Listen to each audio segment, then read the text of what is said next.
దేవుని పరిశుద్ధమైన నామమునకు మహిమ ఘనత ప్రభావములు కలుగును గాక. ఆమేన్. దేవుని ప్రజలారా, మరొక్కసారి మీకందరికి కూడా ఉదయకాలపు శుభములు వందనములు తెలియజేయుచున్నాను. అవసరమైనది ఒక్కటే.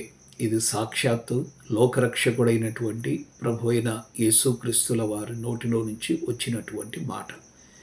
ఈ లోకంలో మనం అవసరమైనది చేయగలిగితే దేవుని కృపకు చాలా దగ్గరవుతాం. ఈరోజు మనం చదవవలసిన లేఖన భాగములు ఆదికాండము 32వ అధ్యాయము నుండి 35వ అధ్యాయం వరకు. 32వ అధ్యాయంలో ప్రాముఖ్యమైన అంశం ఏశావును కలుసుకోవడానికి యాకోబు సిద్ధపాటు, అలాగే యాకోబు దేవదూతతో పెనుగులాడుట. 33వ అధ్యాయం ప్రధాన అంశం ఏశావు యాకోబు అను అన్నదమ్ముల కలయిక.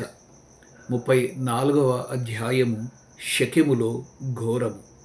35వ అధ్యాయము యాకోబు బేతేలునకు ప్రయాణము మరియు దెబోరా, రాహేలు, ఇస్సాకు అను వారి యొక్క మరణం. ప్రియులరా, తప్పకుండా వాక్యం చదువుతారు కదూ. ఈ సంవత్సరం ఎలాగైనా బైబిల్ను పూర్తి చేయండి. దేవుని యొక్క ఆశీర్వాదములు, ఉన్నతమైన దీవెనలు పొందగలరు.